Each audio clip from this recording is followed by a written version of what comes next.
avons déjà pu rencontrer les partenaires de l'Université numérique de Moscou qui entament, n'est-ce pas, faire un partenariat avec le Burkina Faso et ouvrir une université numérique à Ouagadougou qui va rayonner dans toute la sous-région. Nous avons rencontré ces responsables-là et nous sommes tombés d'accord pour poursuivre les négociations dans ce sens. Nous avons pu rencontrer aussi le ministre de la Défense de la Russie, avec lequel nous avons parlé de problèmes de défense et de sécurité. Ils ont montré leur disponibilité à nous accompagner. Ils ont dit qu'ils sont prêts à accroître le nombre d'étudiants burkinabés qui vont venir étudier ici en matière de défense et de sécurité. Ils ont promis aussi de faire un don de matériel gratuit au Burkina Faso et d'encadrer les forces de défense du Burkina Faso pour les rendre encore plus efficaces. Nous avons rencontré encore ceux qui sont chargés, n'est-ce pas, de la diplomatie parlementaire et nous avons échangé sur bien d'autres points.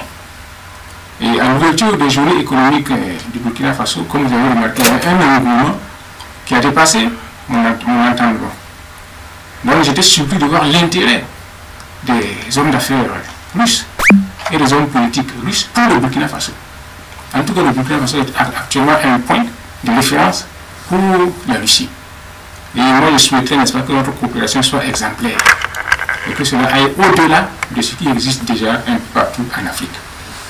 Donc, je peux vous dire que le bilan à mi-parcours est déjà satisfaisant.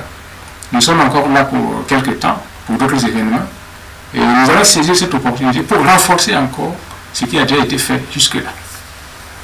Alors, Excellence, pendant que les affaires marchent bien entre la Russie et le Burkina, vous avez tenu des propos à Ouagadougou qui fait actuellement la chronique.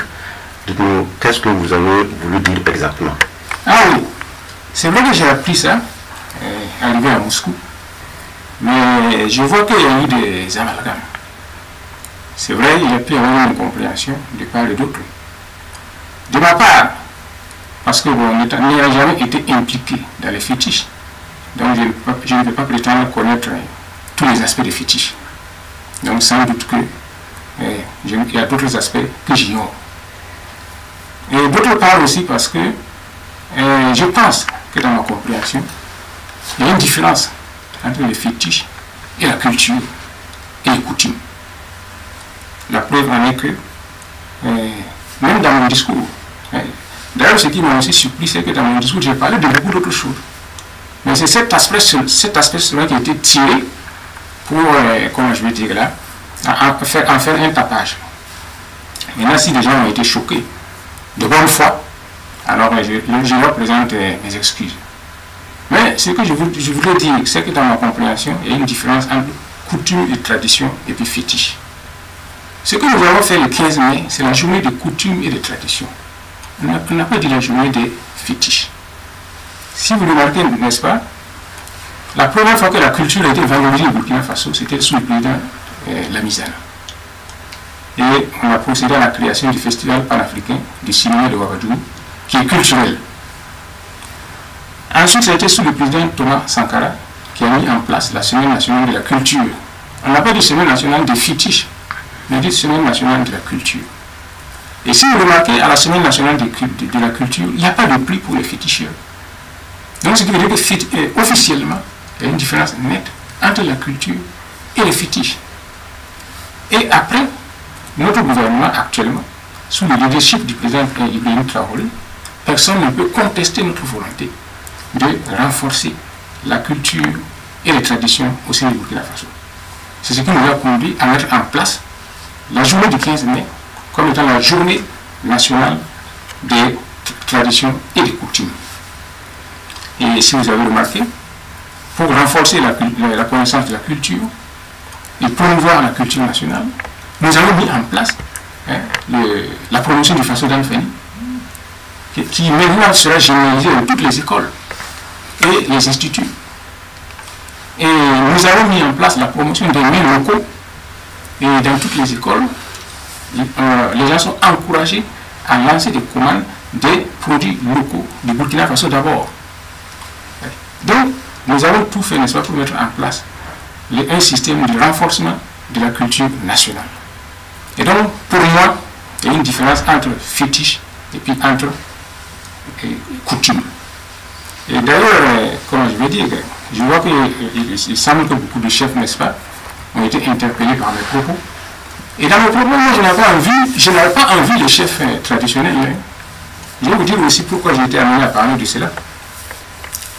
Vous savez, depuis que je suis Premier ministre, j'ai reçu beaucoup d'intermédiaires de féticheurs qui viennent me dire que voilà, en tant que Premier ministre, tu es dans un poste dangereux, il faut qu'on te protège, etc.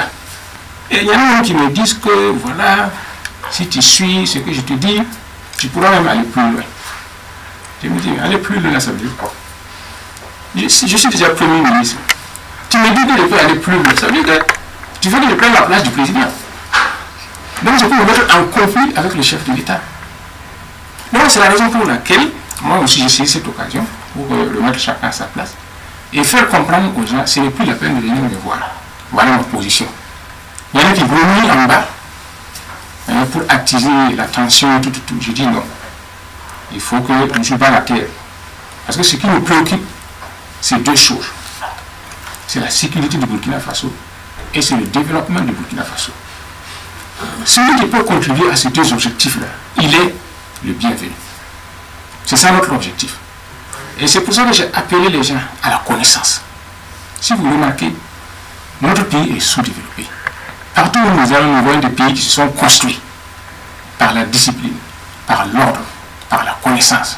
L'accent doit être mis pour la recherche du développement dans les trois pays de la l'AES, afin que nous puissions faire comprendre aux autres que notre pauvreté actuelle là est due à l'inorganisation, à un manque de vision qui a conduit nos ressortissants à aller construire les autres pays en organisant leur propre pays. Donc il nous faut la connaissance.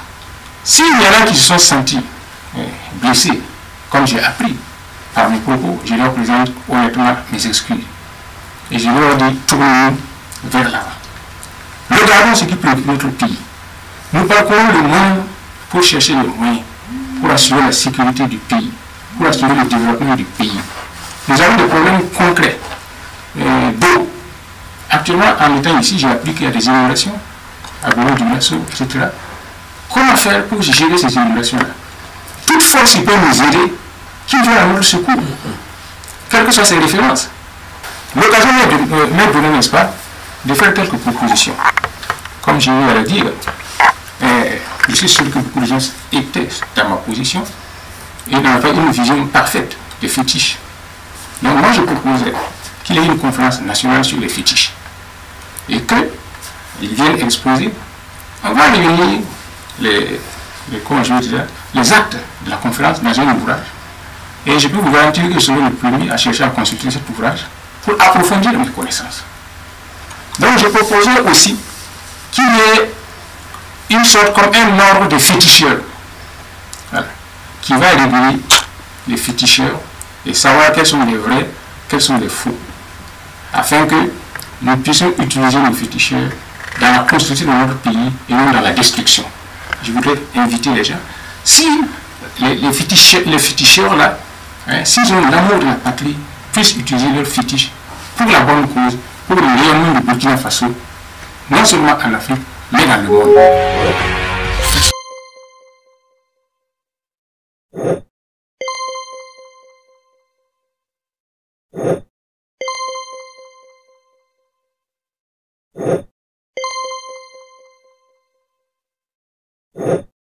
You